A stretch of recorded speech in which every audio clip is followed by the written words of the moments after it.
Good evening. Welcome to the West Jordan Planning Commission meeting for Wednesday, November 18, 2015. We have 6 members of the commission present tonight. Commissioner Quinney is excused.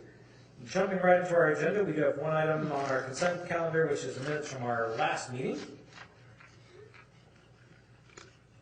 Commissioner Pack. Thank you, Mr. Chair. I move that we approve the minutes from November 3rd, 2015 as contained in the staff packet. Second. Motion by Commissioner Pack, second by Commissioner Sikoski. Any discussion to that motion? All in favor say aye. Aye. Any opposed? Motion carries 6-0. Who's dinging? Is that me? Mine doesn't ding. Okay. Please kindly silence all electronic devices. This meeting is being recorded for the public record.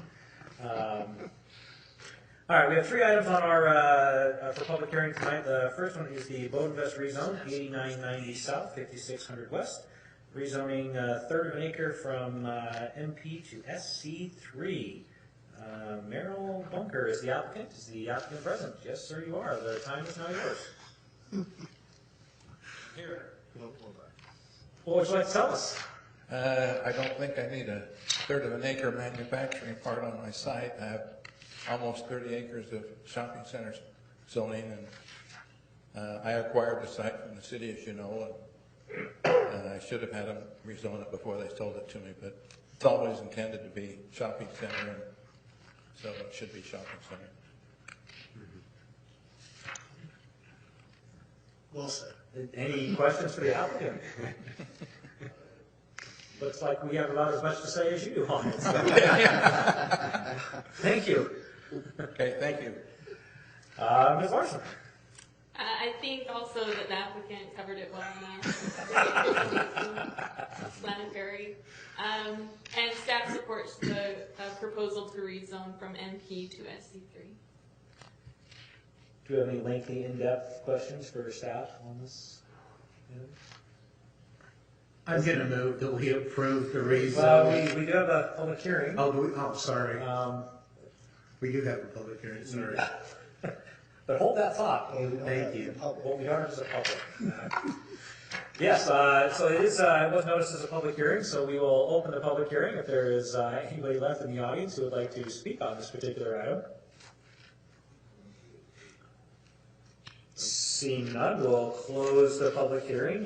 Commissioner Green, would you like to pick that up again? Based on the findings set forth in the staff report and upon the evidence and explanations received, I move that the Planning Commission forward a positive recommendation to the City Council to rezone the Bodenvest property located 8990 South, 5600 West from an MP manufacturing park zone to an SC3 regional shopping center zoning district. Second. Motion by Commissioner Green, second by Commissioner Pack. Sure. Any discussion to the motion? All in favor say aye. Aye. Any opposed? Motion carries 6-0. Next item on our agenda is SME Steel Sandblast Building, 5650 West Old England Highway, conditional use permit for outdoor storage. The applicant is ready to go. The time is now yours, sir. I'm Hank Gendry, construction manager, SME Steel. We want to build a sandblast building on this piece of property, and it's for light outside steel storage. We need a conditional use permit. Okay. Questions for the applicant? There was some discussion in our pre-meeting and in the staff report about the fencing. I'm going to ask you for a variance for that, your road and everything else out there. The west side corridor is way above our property. Yeah, we saw that. So, great. We'll let that go through the Board of Adjustment and continue on from there. Any other questions for the applicant? Very well. Thank you, sir. Good, thank you. It's a rough night. Mr. McCandless. This is kind of the site laying on its side, north is to the right side of the screen. This is the sandblasting building that was talked about. Some time ago, the applicant had moved out some outdoor storage operations onto this piece of property. SME Steel owns a lot of property here out by the Mountain View corridor in the Bagley Industrial Park. As you can see, there's much of the property is already used for outdoor storage. What this conditional use does is that it formalizes that the use of the property as outdoor storage. One of the things is that the planning commission, this is zone CM, the property to the north is zoned M2. But one of the things that the zoning ordinance does require the planning commission to do is there's no option from the planning commission whether a fence is required. The planning commission just needs to determine what type of fence would be appropriate. And then our staff recommendation, we had recommended either something that's similar to a Rhino Rock wall or maybe a steel fence just along the west and south property lines. And then we gave the option in there that the applicant can proceed through the variance process because we do feel like there is a good cause for a variance here, and I'll show you why. This is just a piece of property. This is the property just looking right on to the steel storage area, and this is roughly what an 8-foot high fence might look like along there. As you can see, that there's it would do a whole lot. So that's why we had give the option of a variance, because it's not self-imposed, or that variation in grade is not self-imposed. So again, our recommendation is for approval, subject to installing a fence. The planning commission just needs to decide what kind it is, and then the applicant just has the option of taking it to the board of adjustment for a variance. Commissioner Dick? Thank you, Mr. Chairman. Is the property to the south also owned by SME Steel? Do you know? No, I believe that's owned by the city.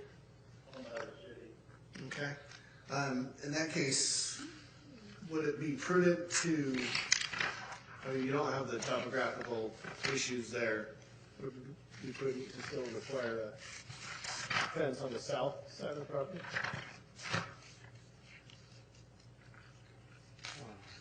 That's a retention basin, isn't it, to the south?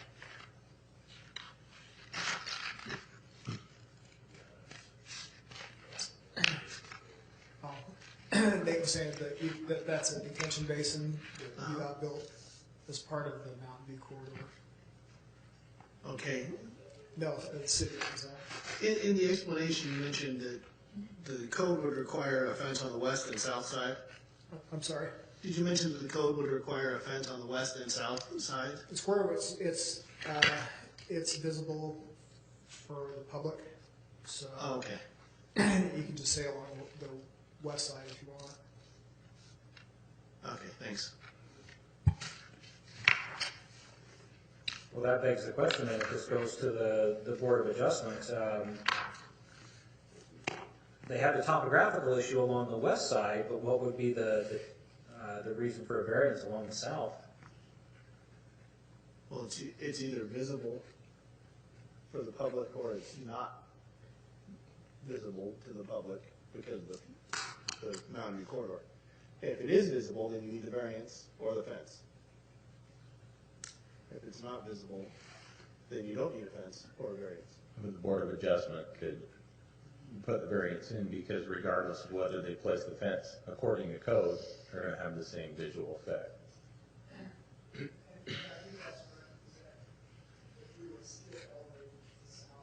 It's actually even higher the further Yeah, south you south go. side. Yeah, it gets higher as you get up towards 90. Yeah, just through that line of Old Bingham there, it gets quite high. I don't travel that route very often. Makes sense. Any other questions for staff? Okay. This is another public hearing, and our public is diminishing. But we will open the public hearing as required. If anybody else would like to comment. Seeing none, we will close the public hearing and bring it back to the commission.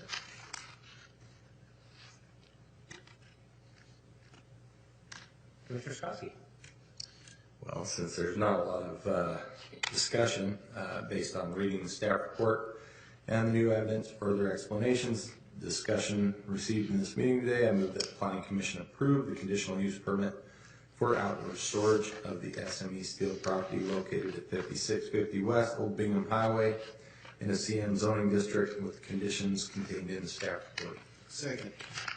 Motion by Commissioner Skoski, second by Commissioner Jacob. Any discussion to the motion? All in favor, say aye. Aye. Any opposed? Motion carries 6-0. Which brings us to the last item on our agenda, which is amending the municipal code 13-2-3 for special residential facilities. I assume that's your item, Mr. Brooke. Thank you. Well, I wrote a pretty detailed staff report, so I'm happy to answer any questions. Any questions? Not right now. Not at the moment. Ooh, lights coming on. Commissioner Hyder. The question I have is, we had approved it before it went to the city council and they denied it. There was a court, something to do with the court hearing that they wanted to see the outcome of, is that? What was that? How did that shake out? You mean why the city council declined to approve? Find out, or It was a meeting where there weren't that many council members, and there were enough council members who thought that we were going to be throwing the gates open to these type of facilities that they were concerned. In my opinion, they didn't focus on the business licensing provisions. But in any event, they declined to approve. In talking with some of the council members that voted no, I find that they were interested in just a postponement to give other cities time to consider the same issue and maybe get in line. The problem with that is, and maybe I'm going far afield, but the problem with that is many cities have even stricter requirements than we do, but they don't enforce them. And so it's difficult to get a correct reading on what the other cities really are doing. Now, we had a court proceeding when we were trying to validate the 2012 amendments to the code, but upon further research, we concluded that we really were trying to defend something we were probably going to lose, at least with respect to group homes small.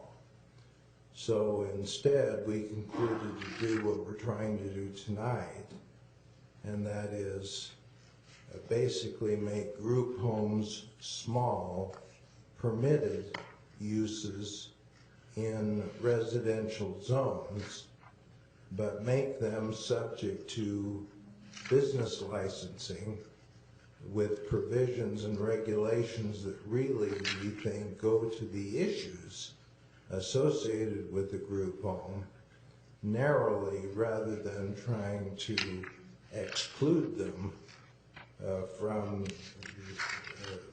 the zone with spacing and conditional use permits. Did that address your question? thank you. Commissioner Jacob? Yes, I'm flipping through this. I would just like a little more detail on the spacing requirements that are mentioned in here, going to a 500-foot spacing from a 1,000-foot spacing and a 200-foot noticing instead of a 1,000-foot noticing. Can you just explain how that change affects this case? If it's brought on by this case, how so, or how it affects our compliance with the Fair Housing Act, etc.? Sure. the Department of Justice takes the position that spacing is contrary to the Fair Housing Act, period. And that any kind of spacing is essentially putting a cap on the number of facilities that can go into a particular city. We had researched that in 2012, and of course the case law has developed since then, but in 2012 we were believing that something in the neighborhood of a 400-foot spacing would pass muster, and with the normal noticing of any kind of conditional use permit. When we reached the city council, when they originally passed the 2012 amendments, they were the ones that put in the 1,000-foot spacing and the 1,000-foot noticing, contrary to our recommendation. So what we're trying to do here is reduce the spacing, again, to try and get closer to what at least some courts have been more comfortable with, and get noticing back to a more reasonable surrounding group type of size. Okay, if I may follow up with just one more question. So the fact that there is a spacing requirement is not what runs us afoul of the law. Is the fact that it's a 1,000-foot spacing requirement? Yeah. Or is it because what I'm reading and what I heard you say initially was spacing, period. Well, it implies a cap, which it does, whether that's 200 feet, 10 feet, or 1,000 feet, right? Yeah. Well, I guess what I would say to that, the Justice Department is not the courts. Right. They take an interim position trying to force their view by publishing their paper. Courts, when they have looked at this, have been wary about big spacing, but they have been less wary when it gets down to smaller spacing, because of course it allows more facilities in the same city, and so they're more willing to see that as meeting a city need, to make sure that the impacts are not concentrated on a particular neighborhood. But clearly we could debate spacing all night, and whether you like 3, I like 4, you like 2, I like 1. When you get down into that zone, it's basically arbitrary. That's exactly the point I was trying to make, is it does seem arbitrary, picking a number. But the key here is that we eliminate spacing for the residential small, the group home small. It's the chrysalis type of home, the group home small, that we're really trying to make room for and to get out of the crosshairs of the Attorney General's office and the Disability Law Center. So we could leave the spacing then in for the larger homes. We do. So we could leave it at 1,000 feet. Well, we could, but we don't think that's wise. Is there a noticing requirement for the smaller homes? For a group home small, of course, with no conditional use permit, there's no noticing. No noticing, okay. Thank you. For all the other types of special residential facilities, there would be the noticing. Boy, I lost all the staff. I think you brought Julie to tears. I saw her laughing her eyes. Oh, Julie's gone too. Oh, she's back. She probably went to get her lozenges so she doesn't hack. Commissioner Hyder? Part of my question was answered. It had to do with noticing. So the group home's small, there doesn't have to be any noticing at all to the neighbors. As we propose. See, the noticing came with a conditional use permit. There's no inherent noticing involved with group homes. It's because we were requiring them to get a conditional use permit. It's the position of the small group homes that conditional use permits are hearings that put these residents to shame, and people come out and call them names and what have you.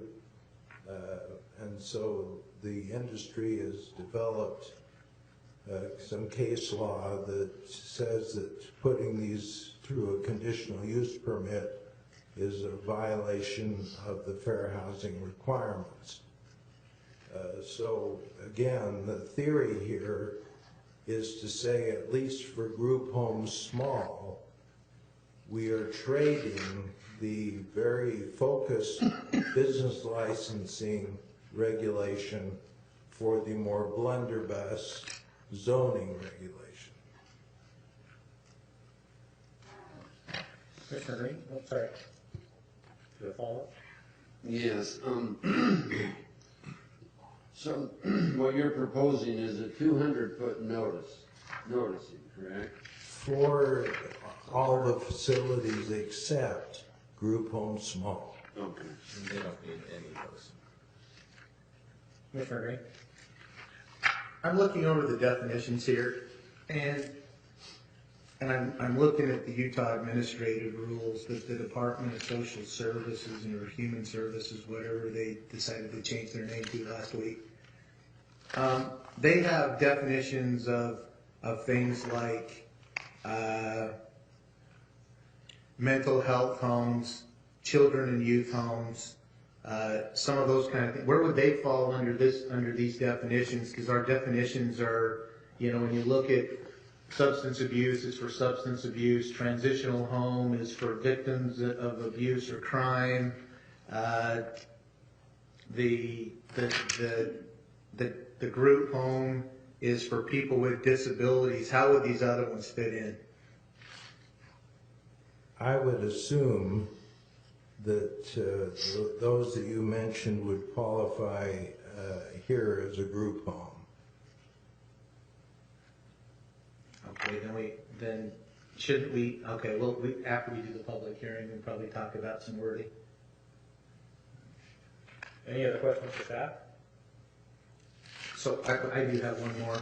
So on the noticing requirements, I noticed we're talking about a 200-foot noticing requirement, right? Why wouldn't we just do the standard 300 that we're doing on any other development? Is the standard notice for a conditional use, isn't it 300 now? That could well be. And if we do that, wouldn't we want to just be consistent with the rest of the zoning ordinance so that it doesn't confuse people? That was just a question. That would be a good idea. Probably a good idea. Okay. Commissioner Skoski? Thank you.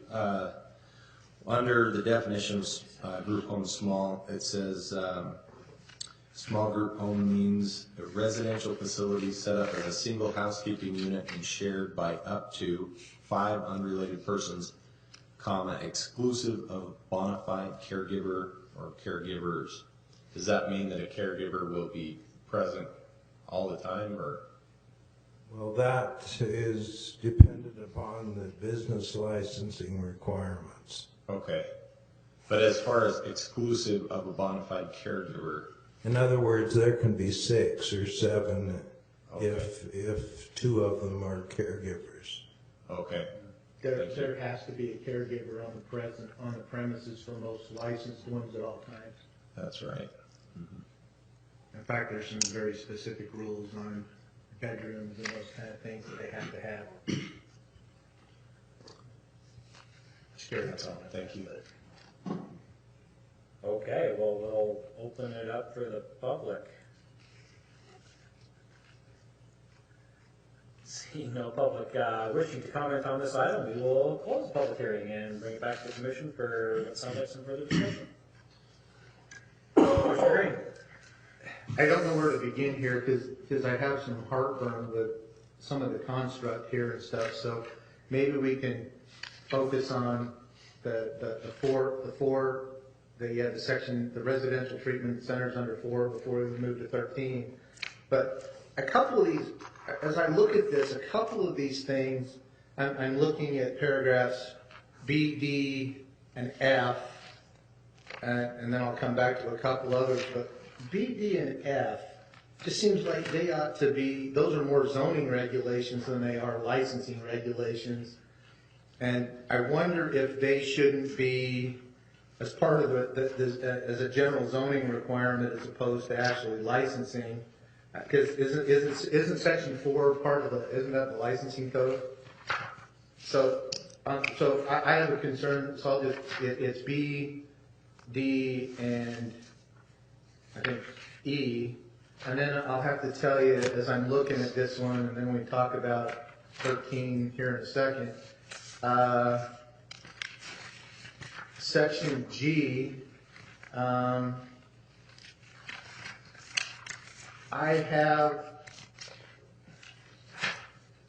understand where the purpose of section G with the can't be part or in lieu of confinement or rehabilitation or treatment or a condition of probation or parole, but it seems like if they, for example, if the condition of a probation and parole was to be in a mental health facility that I mentioned here a minute ago, and we can't say that we say that they can't be there, then we're not providing a reasonable accommodation with somebody with a mental health issue. So I have a problem with G. And then in number H, when it says that a residential treatment facility can't be made available or occupied by any person who's been convicted of a drug offense, or the tenancy may constitute a direct threat. Now the direct threat is clearly, we don't have to accommodate under the Fair Housing Act for anybody who's a direct threat. But being convicted of a drug offense isn't an exclusion under the Fair Housing Act for, I mean, disability, having a drug addiction, not being a current drug user. I will be very careful here. Current drug users are not protected by ADA, but those people who have drug addictions who are not current drug users are protected by ADA, and there's some pretty good case law there. So I have a problem with saying, and if they were convicted of a drug offense, that means ever. Right. And so if they were convicted of a drug offense for possession of marijuana in 1998, and now and they're trying to be in a mental health home, or they've got now a permanent disability, we're excluding them, and I don't think that's a reasonable accommodation under the Fair Housing Act. So those are my comments on Article U, the residential treatment facilities. We can probably discuss that, and then we can go to 13 here in a minute because I got a bunch of comments on that one. But that's where I'm at with that one. I don't know if we want to discuss that or if we want to see what we can do with that. But anyway, yeah, let's take it one chunk at a time there. Any additional comments on this? That was 3 chunks. This section. Well, I can't say that I disagree with most of what Commissioner Green just mentioned. Most? Well, if I can respond, first of all, we would deal with requests for accommodation when they're made. Second,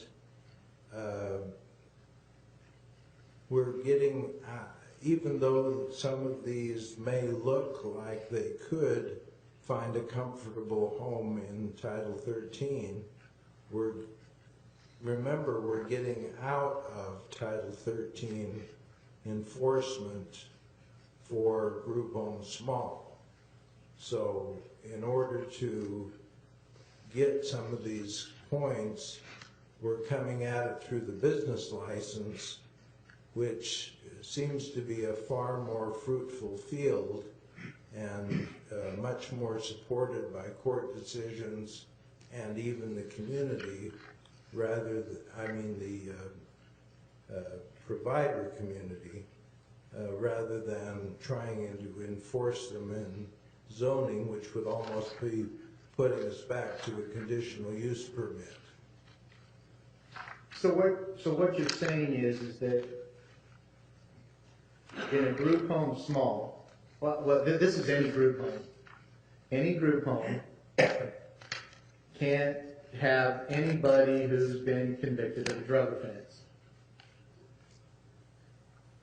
Well, again, if they want to house somebody like that, they can come to the city and ask for an accommodation. Why would they need to come to an accommodation when the person's already got a disability?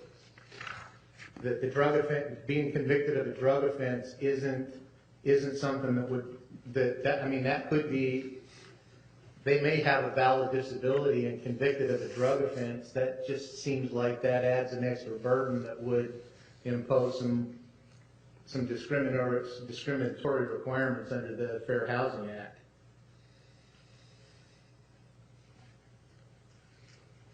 I don't know.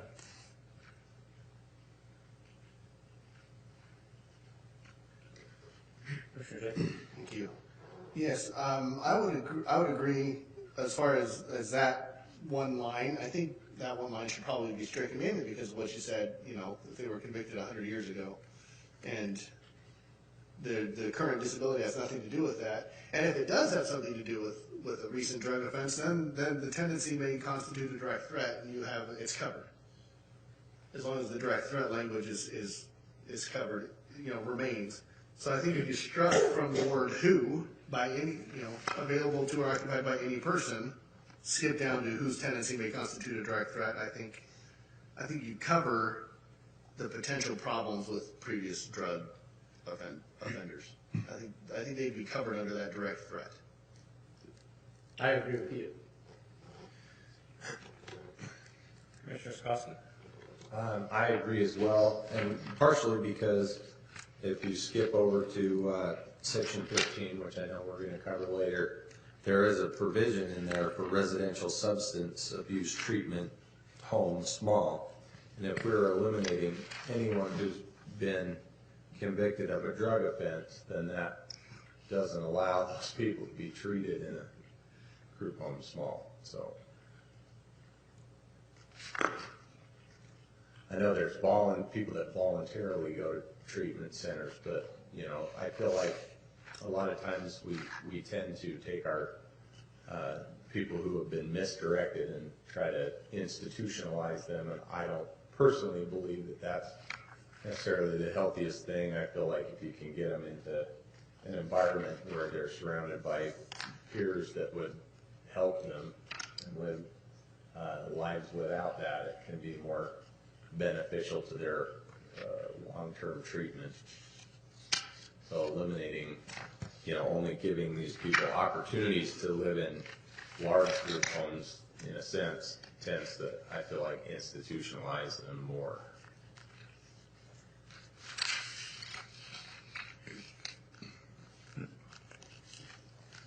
One last thing, paragraph F.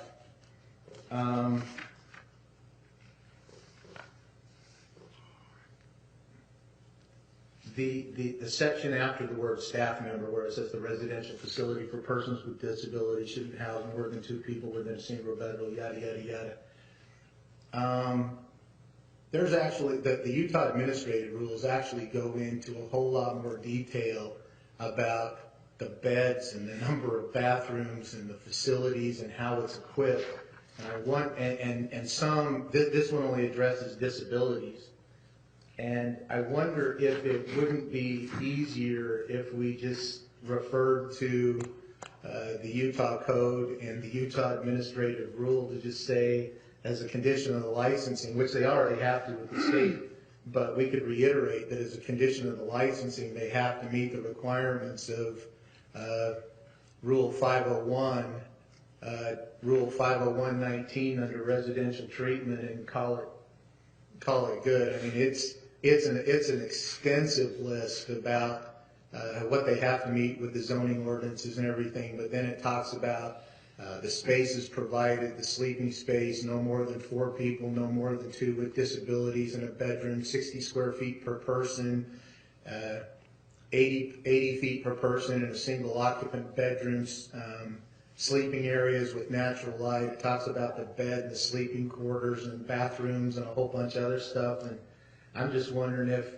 that little section, why we have that there with the persons with disabilities and we don't deal with the rest of it. I mean, I'm okay with this there, but it just seems kind of, if we're trying to clean up stuff, that's just kind of extraneous, and it only focuses on disabilities and not everything else that somebody's licensed to do. I don't know, that's just me.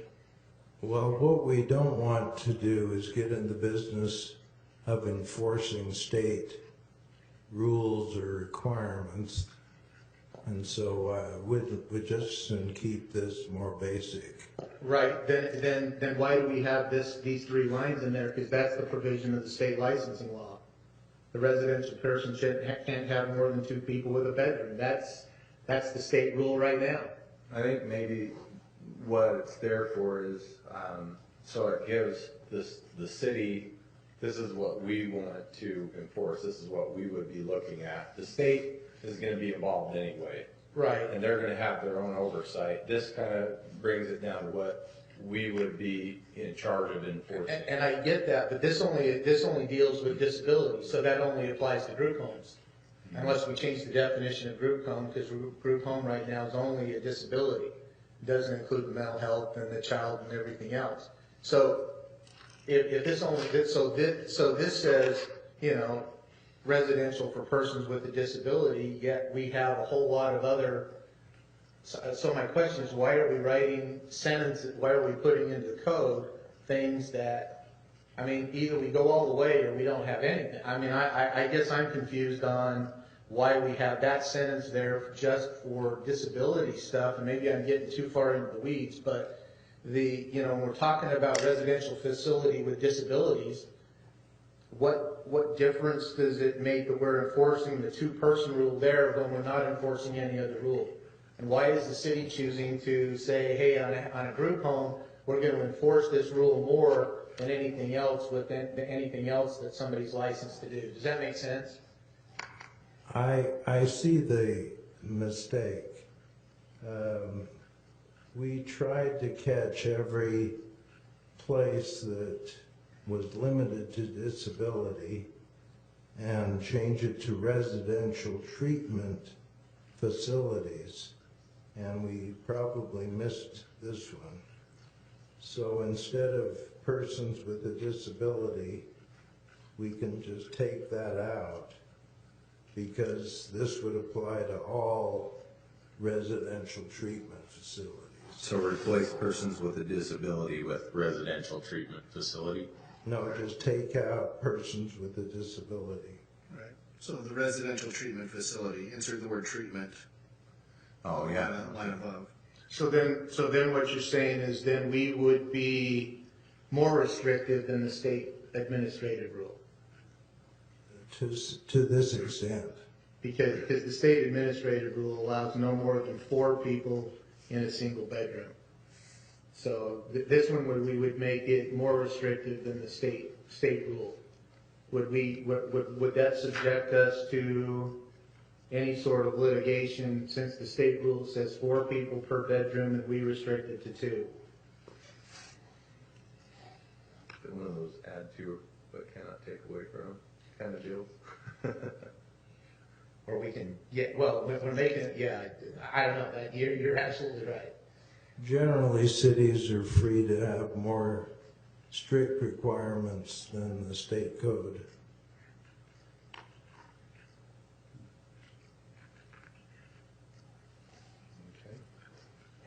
Any other comments on this particular section? So are we talking about removing that persons with disabilities phrase from that?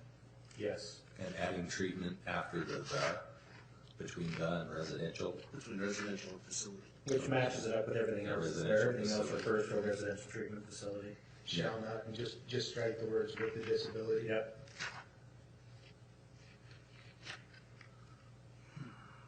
Do we want to talk about, yeah, so while we're talking about these, the section B that, I'll just drive this. Section B, the character of the facility, does that need to be in licensing or should that be in zoning? And the same with the parking. I'm just wondering if those wouldn't be better in the zoning ordinance, but I guess I can see why it's in the licensing because you present the license, but I don't. There's more latitude on the license, isn't there? There's more legal latitude on the license. And I just assume for leave it in the license.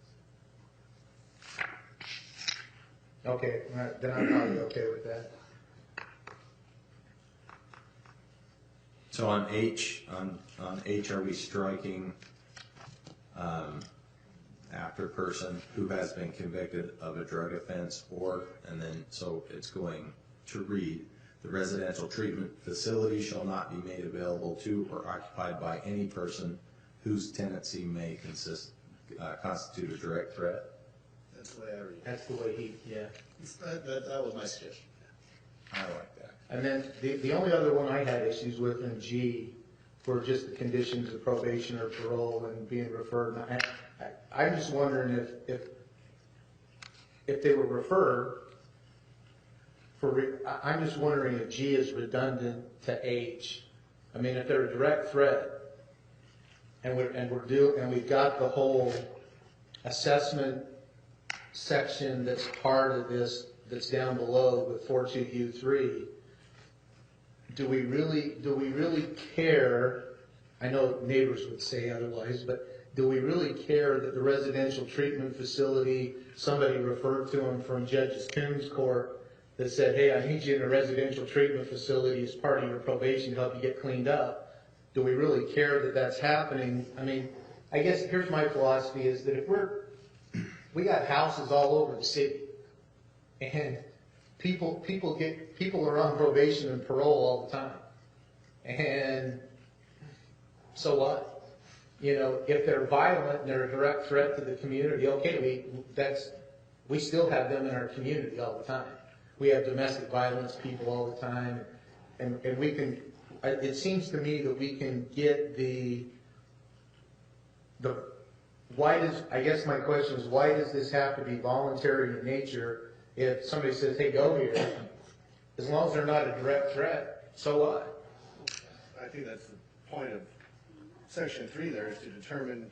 It is. It applies to determine the area. And so that's why I'm wondering that the Section G about voluntary residency, I know I sound like, I can't say that, but I know I sound like I'm supporting people who are coming out of correctional facilities, but, those kind of things, I guess my question is a halfway house legal in West Jordan?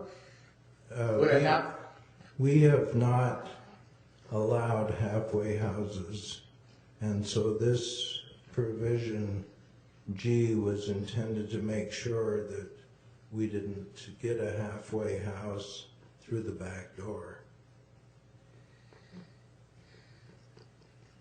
We only do 2/3 the way houses. You can only do it. But, and I get that, but if we're talking about rehabilitation and resident and substance abuse treatment and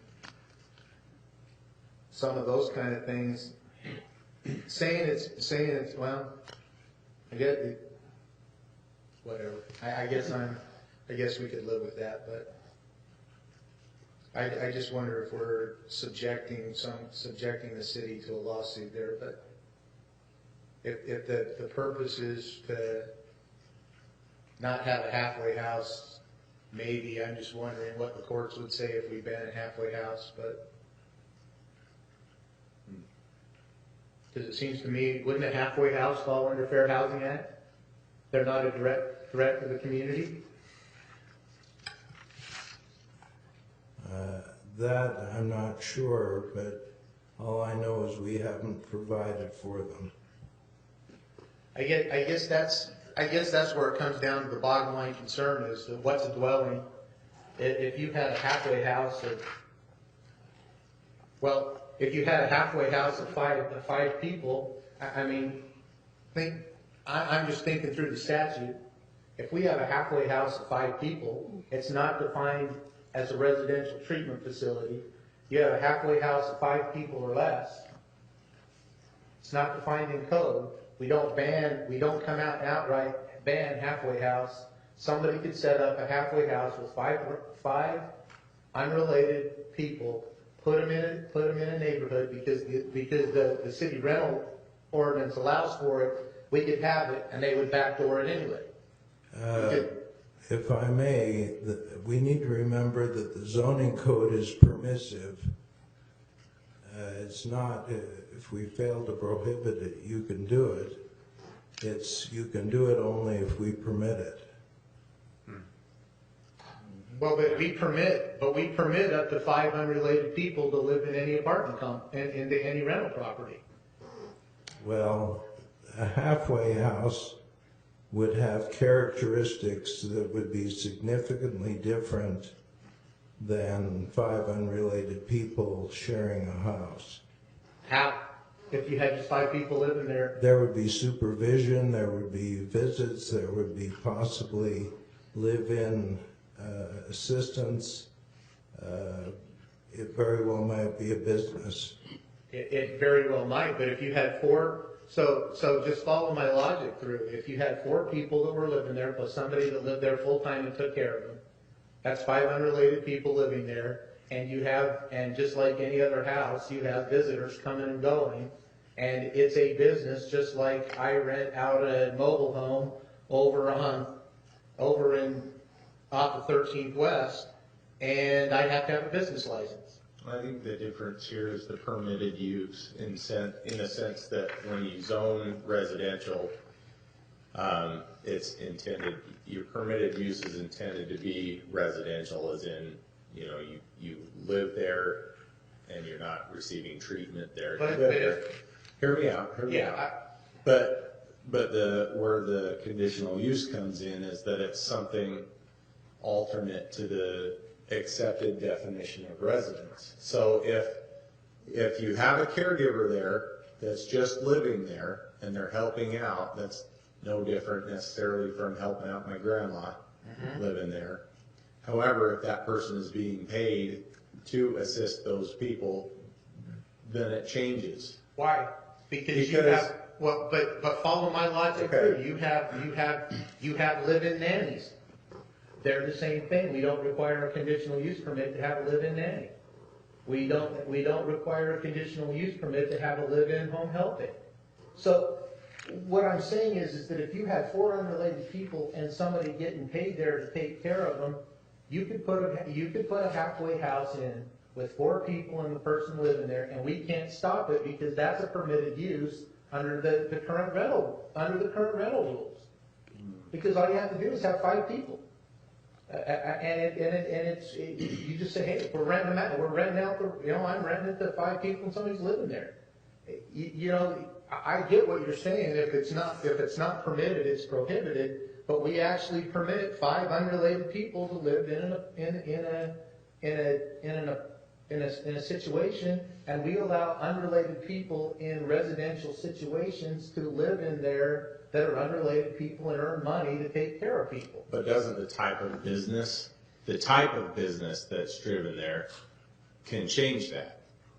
Am I correct in that? Yeah, but you can see I can see where you're coming from, and I see your basis. I totally do. Somebody could set something like that up and totally bypass the licensing requirements because they say it's a rental with 5 people living there. Yeah. That applies to everything in this section, not just a halfway house. Yeah. Right. It does. And that goes back to the discussion we were having in the pre-meeting, is that if we talk about the city code having 5 unrelated people, if you have 5 unrelated people,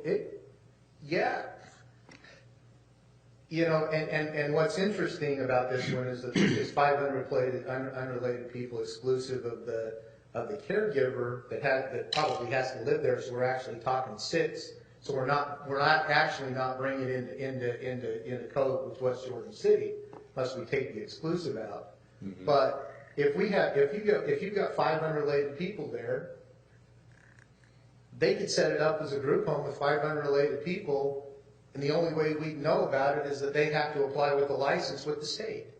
And so, at the end of the day, that's why I'm having some heartburn with, if you can do something with 5 unrelated people, you can do anything you want with 5 unrelated people because the city ordinance says you can. But if they apply for a license through the state that talks about the type of business that they're doing, then isn't that where the conditional use permit would come in? But they apply with a license for the state because the license means that anything more than 4 unrelated people. So they apply a license for 4 unrelated people with the state. Right. But if they decide only to put 4 unrelated people in the facility, do they have to be licensed in West Jordan because they're a small group home just because if they're making money, they have to be licensed in West But Jordan. why would that be any different as a group home than a piece of rental property that we allow 5 unrelated people and it's a business? Because of the type of business. There is provision there, and this is why. Because business there. No, not necessarily, because the type of business can affect the neighborhood and surrounding area. So it has to be openly defined what the type of business is. If I'm running, and hear me out on this, because I run my company out of my home, and I have to declare with West Jordan what kind of business I'm running out of my home. Right. And there are some businesses that are not allowed to be run out of your home. So with that, if you have a type of business that falls under this, halfway house or whatever, that has caregivers that are specific in nature to that type of business, then it can be put down where you have to have a conditional use permit to run that type of business. But what we're saying is in small group homes, small residential treatment facilities, anything that's got 5 people or less, you don't need a conditional use permit. We're saying it's permitted. No, but you do still need a business license. Okay. Right. Okay, so let me for see if we can clarify this right now. So, question for Mr. Thorpe there. If we were to allow this, would the laws in West Jordan for business licenses be able to pick this up and stop the license from being approved? Well, what we would, the discussion is getting pretty far-ranging. It is. I apologize for that. The point that we don't know all of what's going on would have to be true. For example, Chrysalis, which is probably the major provider in the state of what we call group home small, only came into our radar because they made a mistake. They put 2 group homes next to each other in the same neighborhood, and so the neighbors complained, and that's how we found out that they were even in our city. Now, in talking to them during the course of them fighting us, we find that they may have as many as 6 group homes small in West Jordan. So once we get this all in place, I would assume that the business licensing people would contact the state and find out all the licensed facilities that are located in West Jordan, and would then proceed to enforce the requirement of a business license.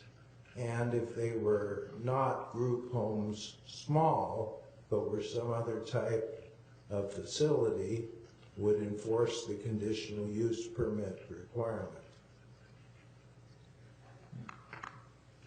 Okay. Thank you. You want to look at section 13? Yeah, you're early. Sure, let's look at 13.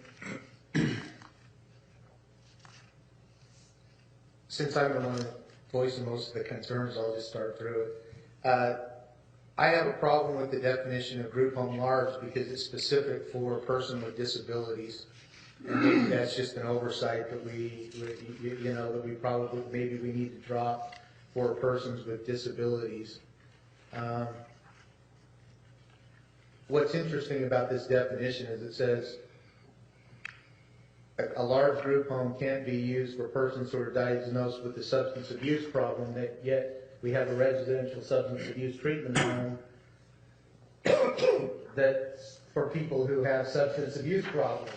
So I'm just wondering why we're maintaining some of these definitions, which turns to the next section on the residential substance abuse treatment. It's got a substance abuse facility treatment can't be located with 500 feet of a school or a church measured door to door. I know what we're trying to do there is probably do the same thing with the drug-free school zone, but it seems to me that a residential treatment abuse center is probably going to have less drugs than any other place because they're going to watch them. And the 500 feet requirement, given the fact that not current illegal drug use, but substance abuse is a disability, if we talk about 500 feet from a school or a church, we're talking almost 2 city blocks. We're not providing much of a reasonable accommodation for residential treatment facilities in West Jordan. And then those are the couple of big issues. And then as we get over into the one thing that Commissioner Jacob was talking about, when we're talking about residential facilities, that's section 4, not being located 500 feet. I think that 500 feet also is probably too large. Mr. Thorpe, I think you said, right, that 300, I think Department of Justice said 300 or 400. Department of Justice said 0. Oh, Department of Justice said 0. California, I did some research. California uses a 300-foot limit, and that's what the American Planning Association said 1 city block. And if you take a standard city block, that's about 300 feet. So I think probably why California adopted 300 feet. So I think a 300-foot rule would be better there. And as we talked about earlier, I think the 300-foot notification on a conditional use permit would be closer to the city standard. Do I have any other concerns? I guess the only other concern I have is that when we talk about, when we talk about 5, I think we can license those, but I still think people could set those up and put 5 people in a house and just about do anything they want. And as long as they don't call it a group home and it's not licensed by the state, you can get away with it. And if that's the case, then why are we even trying to license them? But that's a different story. I mean, we have to deal with some honesty of some people. But if it doesn't have to be licensed by the state, then people can do anything they want with 5 people because that's what the city ordinance allows. And to me, that's a concern if we're trying to fix that. So that's why I had some issues with the group. Anything that says small in it, like why do we have this? But, and it's like the transitional home, it's for victims of abuse or crime. And wouldn't this be easier if we just defined a residential treatment facility as any group that's required to be licensed as a couple of things and just call it good, and simplify the regulation or the ordinance by just saying that, the definition of, which may actually even be broader than what we're trying to talk about. If we look at Rule 501 of the state, it says residential treatment programs offer room and board and provide for and arrange for the the provision of specialized treatment, rehabilitation, habilitation services for persons with emotional, psychological development, or behavioral dysfunctions, impairments, or chemical dependencies. In residential treatment programs, consumers are assisted in acquiring social and behavioral skills necessary for living independently in the community. I think if we had something like that in the ordinance, it covers everything. And we don't have to worry about whether this is a transitional home, a disability home. And then if there are some special things like that we want to add, then we just add them as a couple of special notes and eliminate a whole bunch of paragraphs here, but that's my thought. And I think I'm done.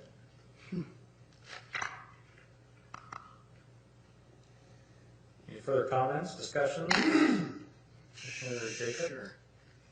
I was actually leaning the other way on spacing and noticing. I actually kind of liked it the way it is. And whatever distance, like we discussed, we come to the conclusion of that it's an arbitrary number. I think the noticing and the distance should probably be the same. The noticing and the spacing. That would just make sense. And I would maybe even lean toward a broader notification, because I think the one thing I hear from people, and I've had recent occasion to talk to lots of them, is, well, the city never told me that this was going on, or I never heard that this zoning was taking place, or that development was going in, or this, that, or the other thing. So I would lean toward more notification than less notification. And that's a personal. That's what I hear from citizens. That's what I feel as well. So the question would come up if we notified more people and more people showed up to a public hearing for a conditional use permit, and all they said is, I don't want those kind of people in my backyard. It's called the NIMBY syndrome, not in my backyard. If they stood up and said, not in my backyard, we can't do anything about that, because we can't say that the only thing that we could make a decision on conditional use permit is anything that meets a valid zoning requirement, parking, traffic, and those kinds of things. Because traditionally, a group home, if you will use the term, a residential treatment facility, actually better neighbors than a lot of neighbors, because they know that they're a business, they know that they're under scrutiny, they mow the lawn better, they keep control of their residents better, they don't have loud parties, and so they're actually better neighbors in the long run than the typical run-of-the-mill, turn it into a rental property and have 500 related people live there that can do what they want. And so I think you made the statement there that I think the consistency across the board, the spacing and the noticing requirements and everything ought to be consistent. And I think the noticing requirement for most people is 300 feet. I mean, because when you look at that, if you said spacing of 1,000 feet from each other, you're talking 3 city blocks. You could, there may be areas that it's better for residential treatment facilities just because they're easier for people to buy those properties and turn them into that kind of a facility, maybe because of gentrification or something like that. So that's why I'm thinking, I'd actually rather see us go to something that probably has withstood some scrutiny since California statute and APA are saying 1 city block or 300 feet, which also happens to be our notice requirement. I think that to me is reasonable. I hate to see something in the city ordinance that, the city staff has to figure out, well, which ordinance does this fall in? Okay, now we got to mail things 400 feet, 500 feet, 300 feet. I don't know, maybe that's not a difficult problem for the staff, Julie. But you know what I'm saying? And then, like I said, the only other foot distance that we had was the 500 feet between a school and a church on a drug treatment thing. I think if we put 500 feet in a drug treatment thing, we almost eliminate residential treatment facilities in the city. When you talk about, well, if you put 500 feet from, which is 2 blocks, from every church and school in this city, how many neighborhoods does that eliminate a residential treatment facility? As far as spacing, I thought you were talking noticing. No, not noticing. I'm talking about the spacing of, No, it's actually not a spacing, it's you can't locate a residential substance abuse treatment within 500 feet of a school or a church. Well, if we say that, we're almost effectively saying that in half the neighborhoods in this city, you can't put a residential substance abuse because there's a church on there's a church on every block, and 500 feet is 2 city blocks, and then you throw schools in there. I'm not sure if that would meet any sort of fair housing test, and I think it'd be challenged pretty easily, but that's just me. City blocks in Utah, by the way, or at least in Salt Lake Valley, are usually 8 per mile. And So it's a little bit bigger. 660 feet. Yeah. But you know what I'm saying, yeah. Yeah, so 500 feet is a little less than a block. Commissioner Heiner? My concern is with noticing. I think if the more expansion of the greater expansion of the noticing is better than 200 feet that was mentioned. 200 feet to me is my neighbor and that neighbor behind them. If you go in a radius, you're looking at 10 or 12 homes, Well, 15, 20 if homes. you're looking at a 10,000 square foot lot, 200 feet is one lot, Yes, two. if it's relatively small. Absolutely. I was looking at that today, just pulled my own subdivision up on an aerial and just, guesstimated it. And 200 feet is more like a whisper than anything. Well, and I agree with. It's important that from my standpoint, it's important to expand that. Well, and I agree with you. I actually think the city ordinance that only requires 300 feet is too short. Because In I this think, case, probably. well, and so. I agree with Commissioner Jacob that there's probably lots of people that say, I didn't know that because of the 300-foot rule. They were 3 houses away. That's right. And so I'm wondering if in this particular section, and I'm just talking out loud here, that we put the noticing requirement consistent, we just say that's consistent with the noticing requirement of the city, of the rest of the conditional use thing, and we go back and we look at the footage of the conditional use to see if we shouldn't expand that from the current 300 to 400 or 500 feet and fix the entire, because if we do this, we make it inconsistent. I agree with you. I think that in the long run, we need to notify more people of everything in the city, and the 300-foot limit we got now doesn't do it. So I'm not disagreeing with what you're saying, and maybe the better solution for this is on the notification is we drop that we just say that they're notify the owners of the property consistent with city ordinance, and we go back and modify the city ordinance, that the ordinance on notification to a better zoning, to a better distance that we're all more comfortable with. I agree with that.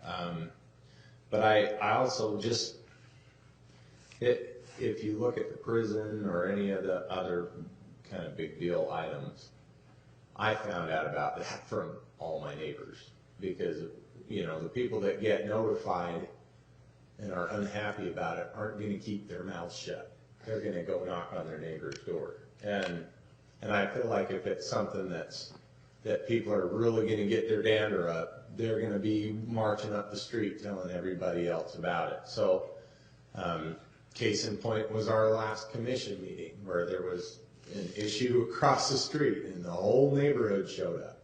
I feel like I agree with your points, and that's that if it's something that is in the zoning ordinance and it's allowed, then we're going to have a whole room full of people and we're not going to be able to do anything about it. I agree, and I like the idea of consistency, whether we address that through the 300, by wording it 300 foot, or whether we word it by it's consistent with the city's ordinance. I prefer consistency just because it's easier for everything to be delineated that way in the future.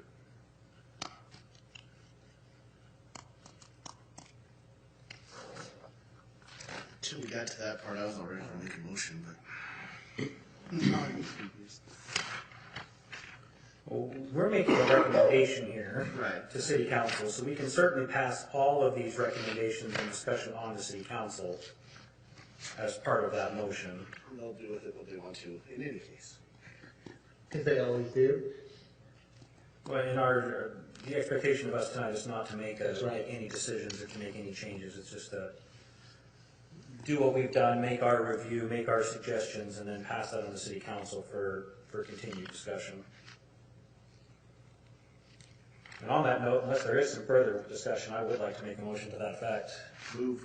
Sounds good to me. Very well. I'm going to move that we forward a positive recommendation to the City Council for the proposed text amendments as discussed in this report and in tonight's meeting. Second.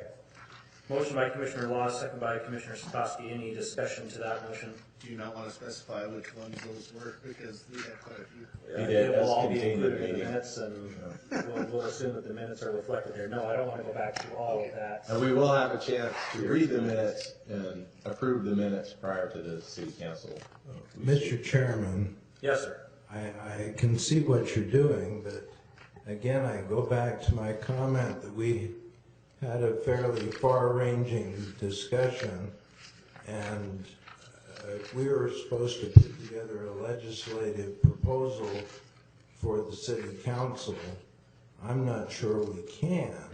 It's an hour-long discussion.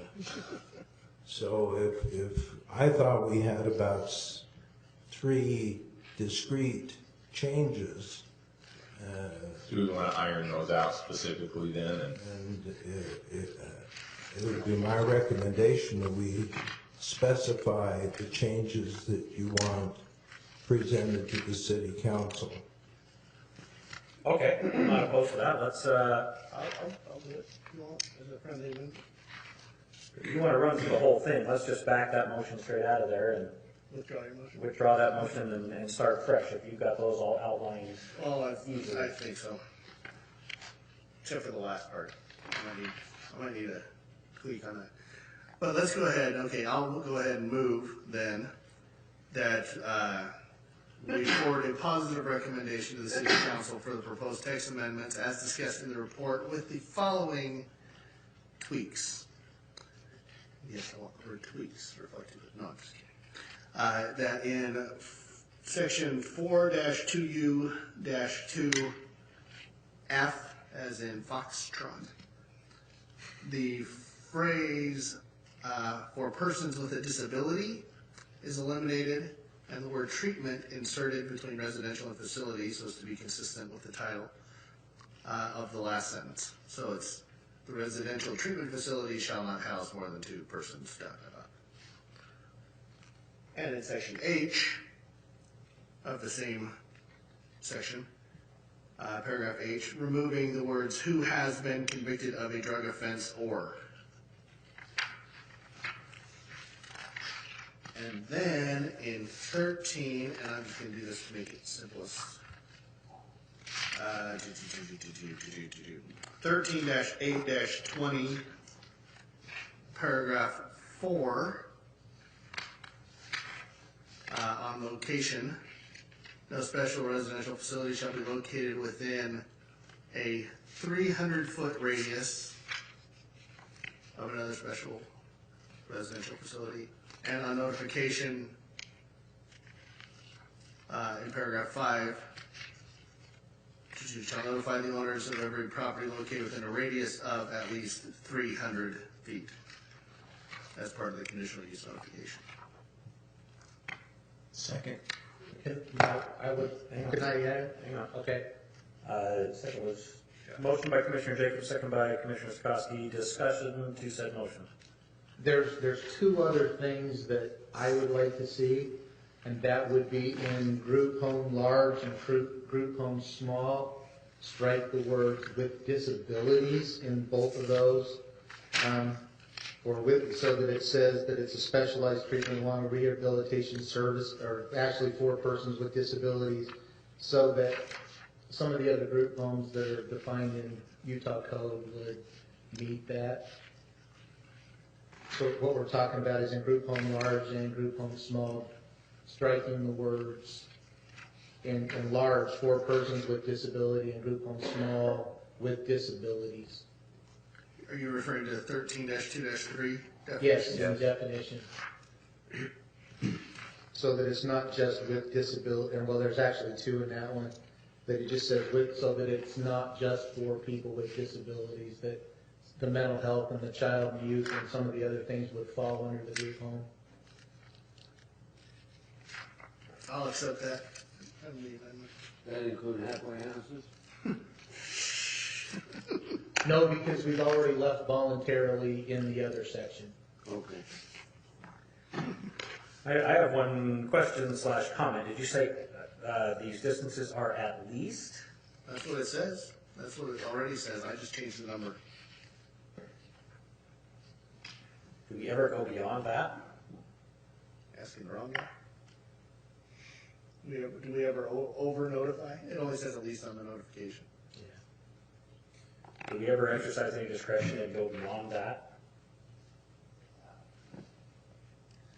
I imagine if somebody's property is between 300 and 350 feet, then I wonder if it would be good to say 300 feet or to the adjacent property. I think we're splitting hairs. Yeah, that would be, yeah. That would be Alright. And I don't have any hairs left to split. Yeah. Okay. All right, I'm good. So I'll accept Yeah. the friendly amendment on the disabilities language on 13-2-3. And then the only other question that I had is we did talk about the 500 feet from school and church. Do we want to change that or do we want to leave that in there? On the residential substance abuse treatment homes?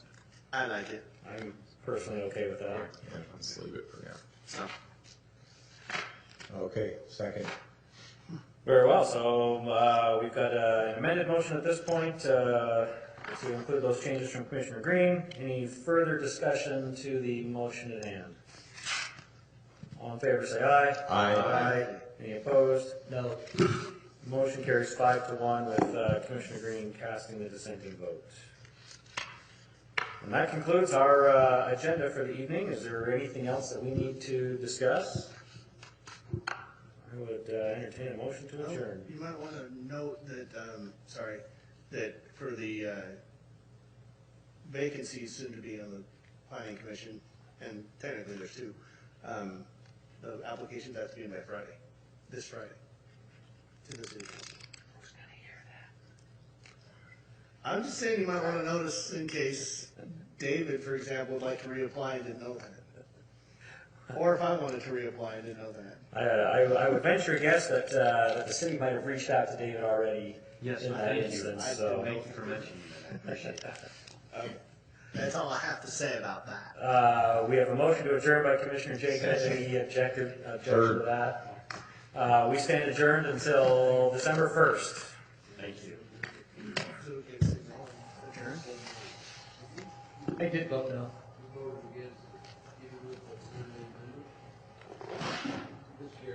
Procedurally. Wasn't that friendly amendment? It was, because it got the recommendation.